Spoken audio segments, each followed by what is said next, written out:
Hello, I'm Maurice Powell. Welcome to A Little Light Music, Manx Radio's regular Thursday evening classical music hour, and we start this evening's programme with a light overture by Rossini, a composer who doesn't appear that often in this series. Don't know why. There are plenty of things I could choose. Orchestral excerpts from the operas. But anyway, we'll try and put that right. Il Signor Bruscino, written in 1813. It was one of 5 one-act farces that he wrote for the Teatro San Moise in Venice. 1813 was the year that made Rossini's name, really. He wrote 2 operas, Tancredi or Tancred, a serious opera, and one of the best of all his comedies, The Italian Girl in Algiers.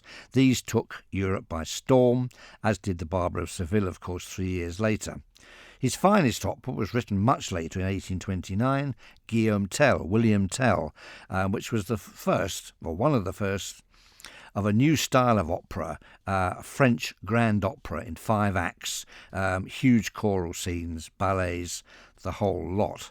And after that, of course, Rossini famously stopped writing operas at all. The baton was picked up, of course, by Aubert, Meyerbeer principally, Halevi, and composers like that. Let's just return to 1813. This is the overture then to Il Signor Bruscino, and if you listen out carefully, at one point the second violins are instructed to tap their bows on their music stands. Don't know why this is. It could relate to something in the story. I've not managed to find out. Or it could be just something that the conductors used to do, tap their batons on their music stands to draw the orchestra's attention to the beginning of a piece. Anyway, Rossini's overture, Il Signor Bruscino.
charming, witty little overture to Rossini's one-act farce Il Signor Buscino, or The Accidental Son. Been quite good fun to see. I remember now, just listening to that, I heard that performed by a youth orchestra, many, many years ago. And of course, the second violins, bless them, got all the taps in all the wrong place, which made it even funnier, I think, than perhaps Rossini intended.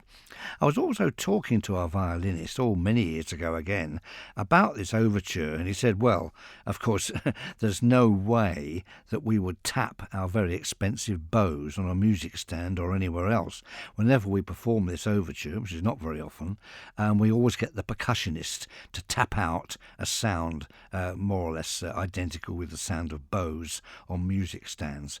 We said we would never tap our actual bows on a music stand.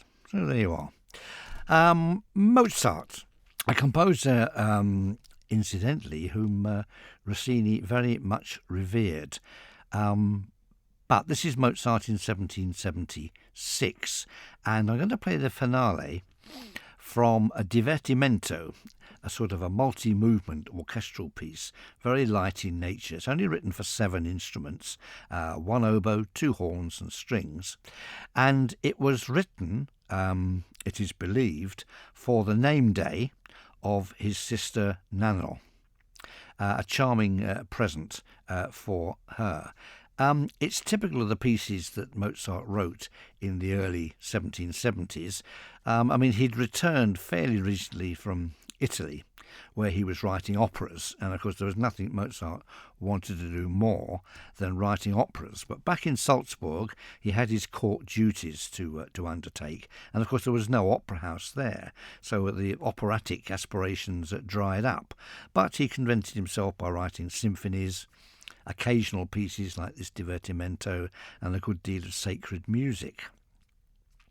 That would all change, as we'll hear a little bit later on in the programme. In the meantime, this is very sunny Mozart, and, his sister Nannerl must have been delighted to receive a present like this. Here's the finale, which contains 1, if not 2, popular Salzburg songs of the period.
Mozart at his most cheerful and ebullient in the mid-1770s. The finale from his Divertimento in D major, K251, written, it is believed, as a name day present for his sister Nannerl.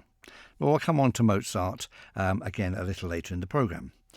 Let's go back even further now, a century and a half or so, to Monteverdi, a great Italian composer who virtually invented opera as we know it today, or at least wrote the first operas that are still in the repertoire, Orfeo being the first one, and quite a famous piece historically, and because it's a great musical drama.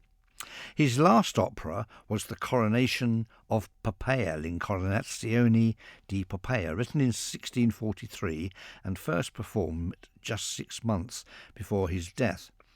Now, nobody's quite sure how many operas Monteverdi wrote, a considerable number, it is believed, but I think maybe 5 only survive, and at least one of those has bits missing, quite a lot of bits missing. We're going to hear perhaps the most famous piece from this opera. It's a love duet, a rather gruesome love duet, as it turns out. Pur di miro, I gaze upon you, I desire you. And it's the final few pages in the opera, a duet sung by the Emperor Nero and his new wife Poppaea, and it's sung for us this evening by Daniele Denisa and Andreas Scholl. This is really the most gruesome of love duets you can imagine. They were both some of the most ghastly characters in history, and this was not a marriage made in heaven. Nero subsequently attacked Poppaea when she was pregnant, which led to her death. It is possible, so the musicologists believe, that this duet, which is in many ways the hit number from the opera, was not written by Monteverdi at all, who was quite ill at that time, and it may have actually been composed by his pupil Cavalli. Well, no matter. It's a wonderful piece, providing you ignore the 2 characters that are actually singing it. Pur di miro.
And that's how the opera ends, on a quiet, peaceful and loving note. Well, of course, in actual performance in Monteverdi's day, that may have been followed by some dances and other things. It's a rather strange way for an opera to end.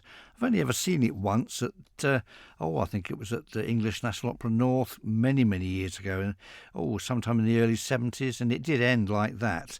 A beautiful piece, of course, but not quite the way you expect an opera to end.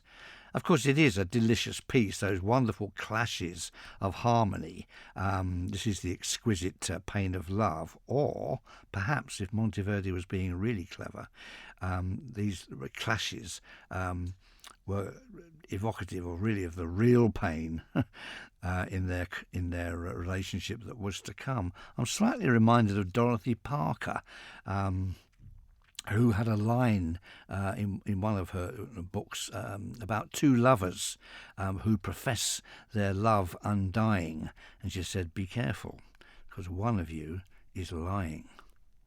So, back to Mozart, where such events are not really prevalent at this stage in his career anyway. Now, after the mid-1770s, Mozart made two journeys which were incredibly important to his development as a composer.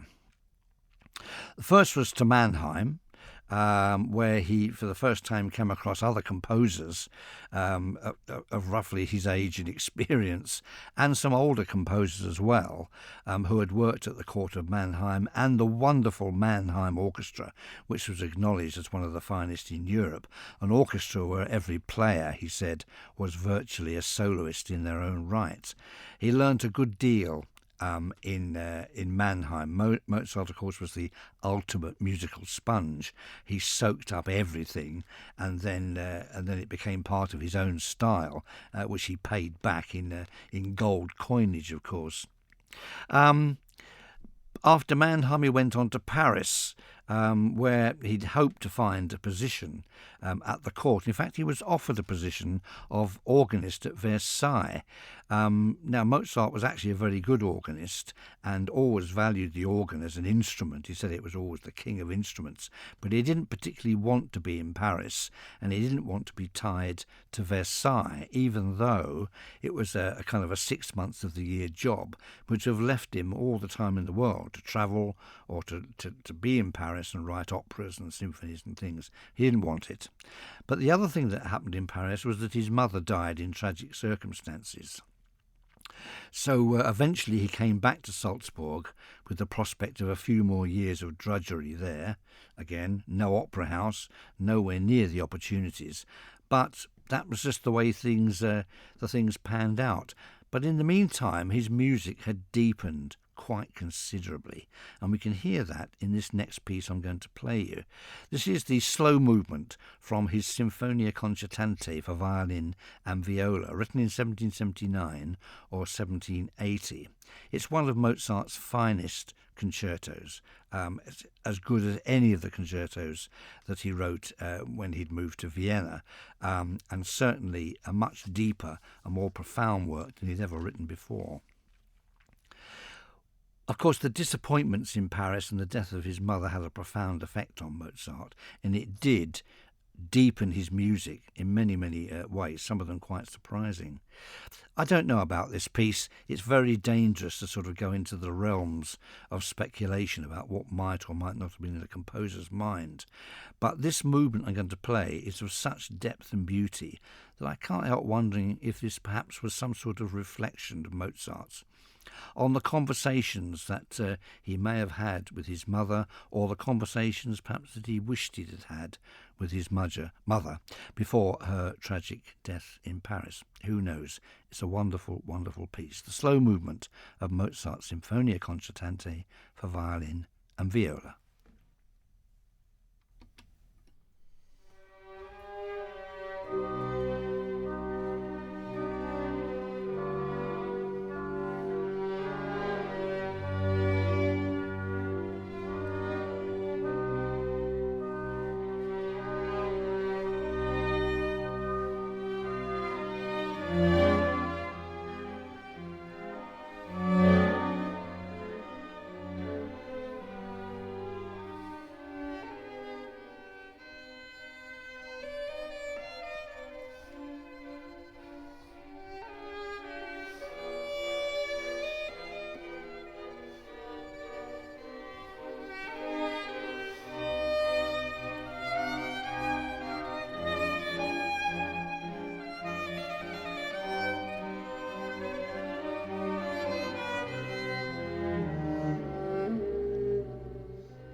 Music by Mozart of, I think, a very extraordinary depth, written in around 1779 or 80, just a year or so before Mozart finally left Salzburg and moved to Vienna, more or less, as a freelance composer. Well, we may have time in the programme for something from that period as well. In the meantime, I don't know, something by Gerald Finzi. He's a composer who doesn't appear here very often. Here are 3 short soliloquies for small orchestra from a suite, Love's Labour's Lost, that he wrote and was first broadcast in 1946. The suite, taken from that sort of incidental music, dates from 1955. So there are 3 very short movements here: Grazioso, Adagio and Allegretto. 3 soliloquies by Gerald Finzi.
Music by Gerald Finzi, 3 soliloquies for small orchestra from the incidental music he wrote for Love's Labour's Lost, 1946, and then reorchestrated in 1955. Now let's return to Mozart, but via somebody else first. Now in 1791, the choirmaster and organist at St. Stephen's Cathedral in Vienna was one Leopold Hoffmann. Now this was a royal appointment, but it was known that Hoffmann was quite an old man, not very well, and wasn't expected to live very long. So Mozart petitioned the Emperor Leopold II to have a chance at taking over from Hoffmann when Hoffmann died, as I say, which was expected very soon. Mozart even offered to take on that post for no fee whatsoever until it was truly vacant. Well, Mozart's petition was denied, although he did officially become organist at the cathedral, but he didn't actually live long enough to take over that position, because at the end of 1791 Mozart died, and ironically Hoffmann lived on until 1793. Here's an extract from one of Hoffmann's flute concertos. He's not a major composer in the 18th century by any means, but this is just a little flavour of his music.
Just an extract there from a flute concerto by Leopold Hoffmann, whose position as organist at the cathedral in Vienna, Stephansdom, Mozart coveted.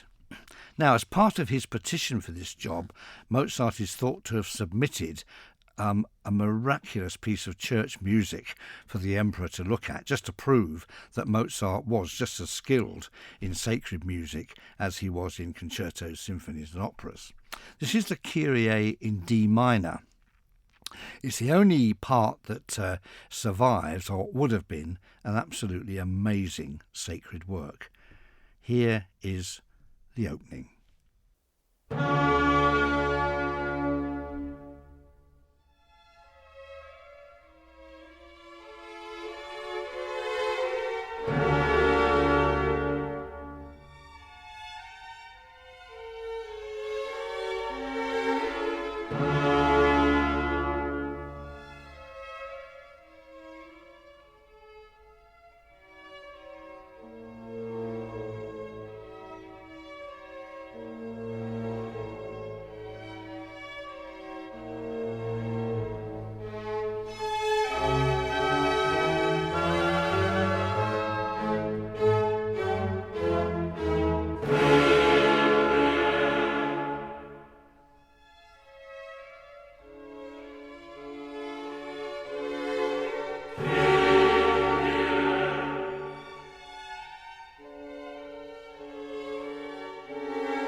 The Kyrie in D minor from an unfinished Mass that Mozart wrote in 1791. Which brings us to the end of the programme. Quite a varied selection. Rossini, Monteverdi, Mozart, and one or two surprises, I hope. Please join me again next week at 9 when, as of now, I'm not sure what will be in the programme. Maybe some Chopin for a change. So to play us out, Richard Adinsel, he was the composer of the famous Warsaw Concerto. Here he is with Drifting. Goodbye.